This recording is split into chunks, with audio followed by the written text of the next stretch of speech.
All right, what's up? It is podcast episode number 2. It is also Monday, February 24th. The weekend has passed.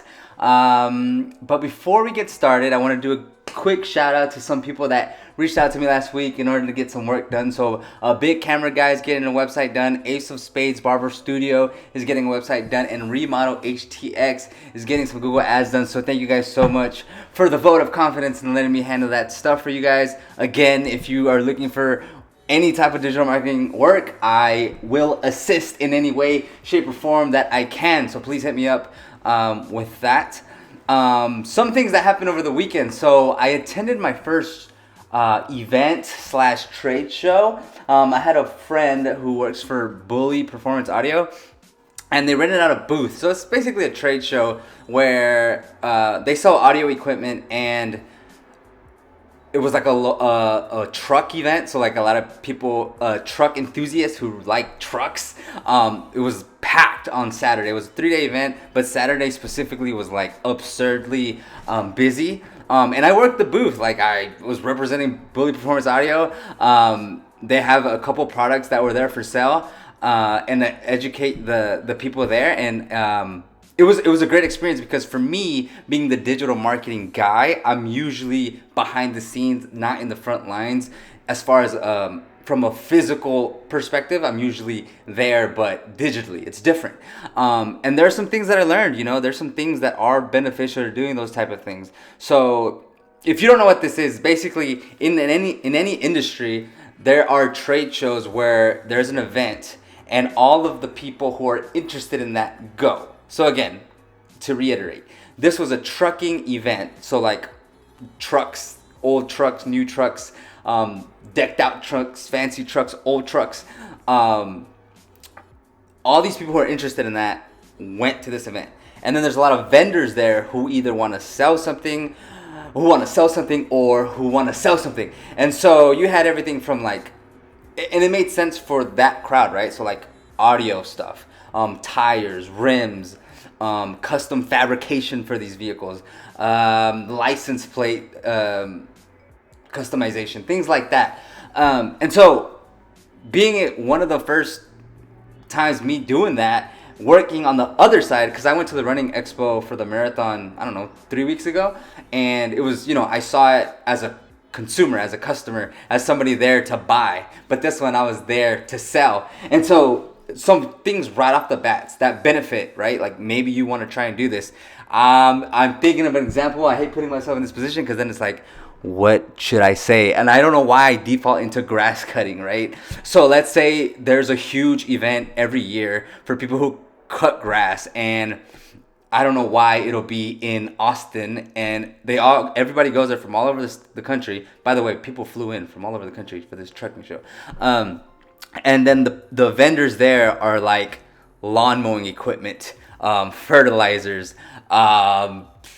different landscape architects. So that's my example. And so if there is a trade show for you out there, whether it's beneficial or not, depends. And here's the things that I'll say that I learned. Number one is that you really, really get to see human feedback. What I mean by that is, a lot of times you put stuff out, at least for me, you put it out on digitally and you get feedback with likes and with comments and maybe and even with like side conversation, right? Like, so like if I make a video and I talk about something, usually a person will reference that later on in the future.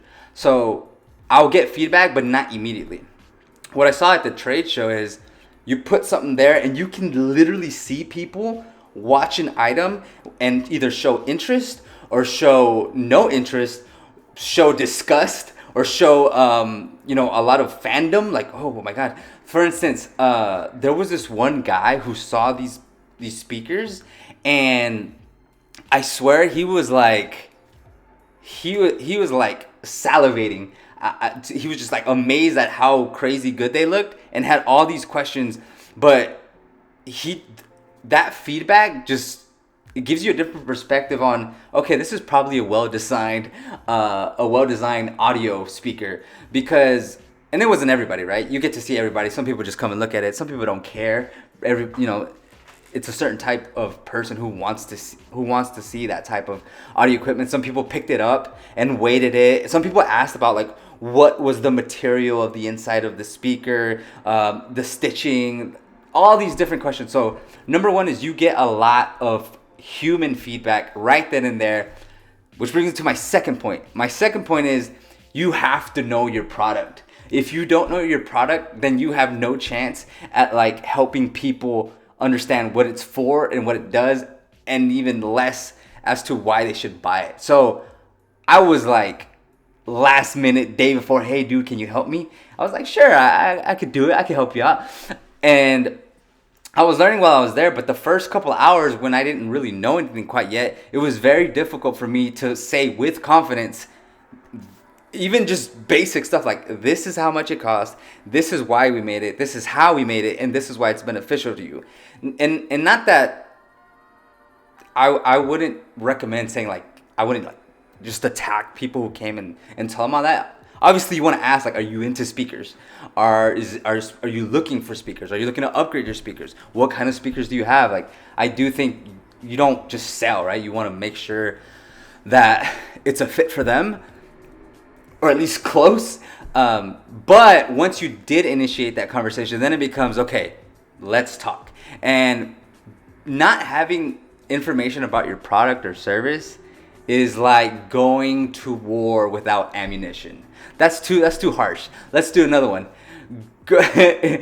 Talking, not knowing about your product or service is like cutting your grass without the blades, with not sharp blades. Just like it does a bad job cutting grass. So you're gonna cut grass kinda, but it's not gonna be to the full effect when you have like a brand new Sliceroni 1500, turbocharged, right? So you have to know your stuff.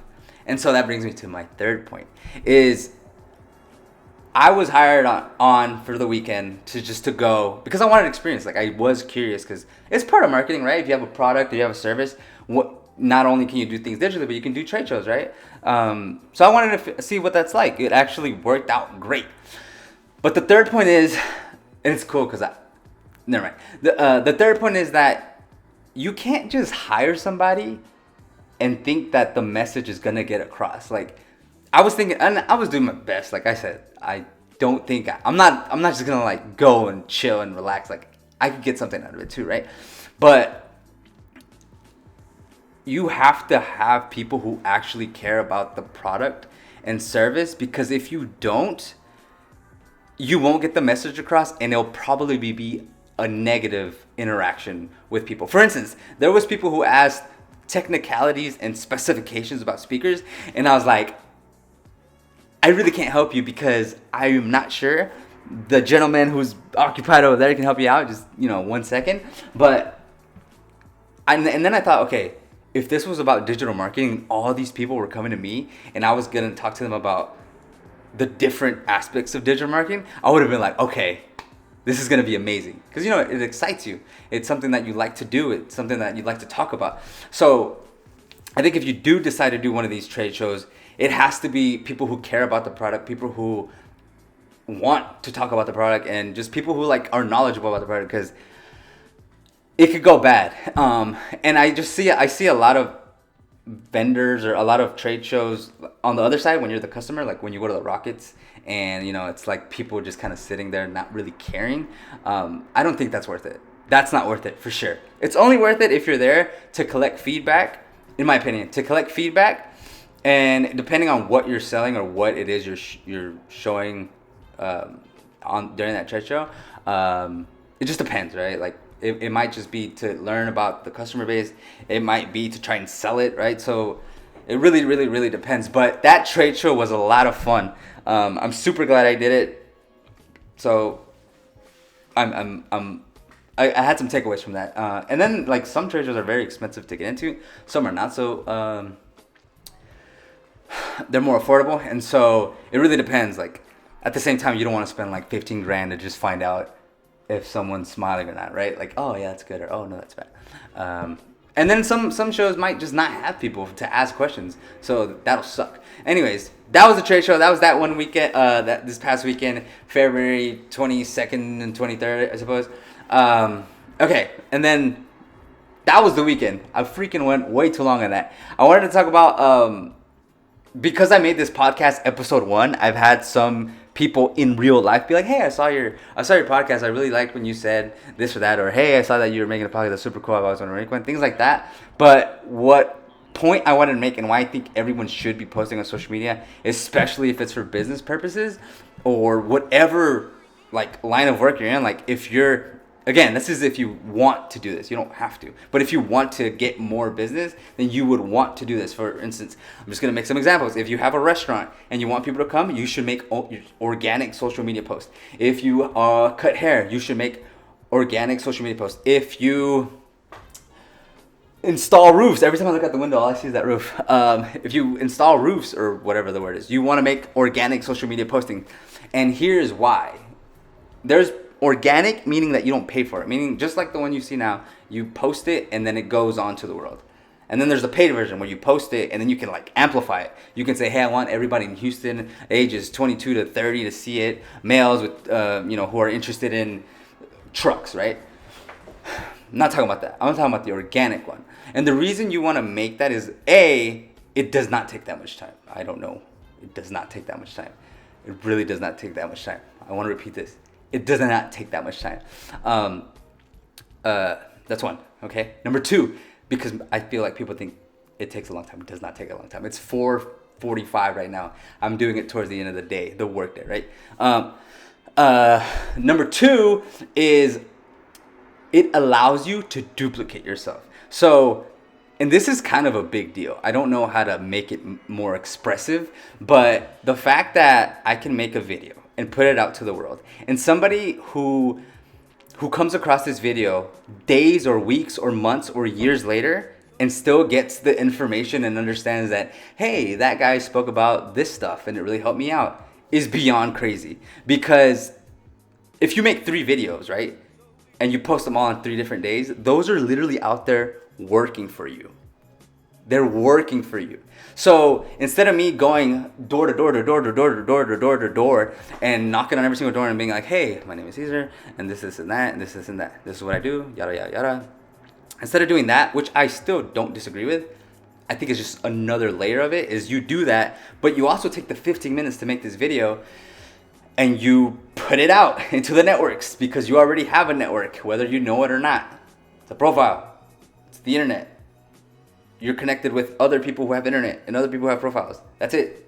It's crazy. It's crazy. And so I really, really think that not enough people are using social media organically, including me, now that it's almost like no other choice or no reason not to do it. But I really think like a lot of people who just want to get more awareness, more exposure to what they're doing is like a simple post. With that being said, you don't want to be that person who's always like, call me today for a quote, call me today for a quote, call me today for a quote, like that's the only thing you're posting. It's always a picture that doesn't, that doesn't provide any value. People get tired of that. People aren't going to react to that. They're just going to know that person is that one company that's always asking for something. You don't want to do that. You want to do it differently. Maybe just a little bit more, like my advice would be like, talk it out to yourself, like on the camera, like record a video with yourself and literally just talk about how you would say it. And then you'll find, it helps me, but I think you'll find ways to help you figure out what it is you want to talk about. And so with that being said, and one more thing, look, social media, a lot of people, especially coming from like me talking to customers and clients, social media has always been something that says, yeah, we'll do it, we'll talk about that, that sounds exciting, but they always sweep it on the rug. Meaning people understand that social media is important, but it's always like, I have a list of things here that I'm doing, and I should probably do all these things first before I start doing the social media. And that's not true, because social media is important. Like I said, you get to duplicate yourself and put it out to the world, and then it's working for you. So even though it might take an hour now, it'll come back It just built. I don't even know how to really say it, but you need to understand, or we need to understand, that social media is important and it has its place, because if you don't have enough business, if you don't have enough leads, if you don't have enough interaction with opportunities, this is a very, very, very, very good way to create them out of thin air, thin dust. All you need is a phone. That's it. I'm a podcast show, so I have a microphone and a GoPro, and no lighting. This is really not doing it. It's dark, and then it's dark outside, and so I really think people need to prioritize social media postings. If that's what you're trying to do, increase leads, stuff like that. Car dealerships and stuff, like, I don't think people post on them. But that's it. That's podcast episode number 2. I still haven't thought of a name for it. By the way, IGTV, I figured out that if you're not verified, you can't post 10-minute plus clips. You have to post 10-minute minus clips, not more than 10 minutes, and it has to be under 3 gigabytes each video. So it took me a while to figure that out. Hopefully that helps somebody. Anyways, like I said, I'm still doing the deal where I will help you in any way that I can with any offers that you have. Is that my phone? I always used to be on silent, but now that I need, now that people call me and stuff, that I need more attentive, it's always on ring until, like, I don't know, 8 p.m. And so, with that being said, that concludes episode number 2. Leave a comment below. 281-536-6277. Call me for anything that you need. 281-536-6277. Peace.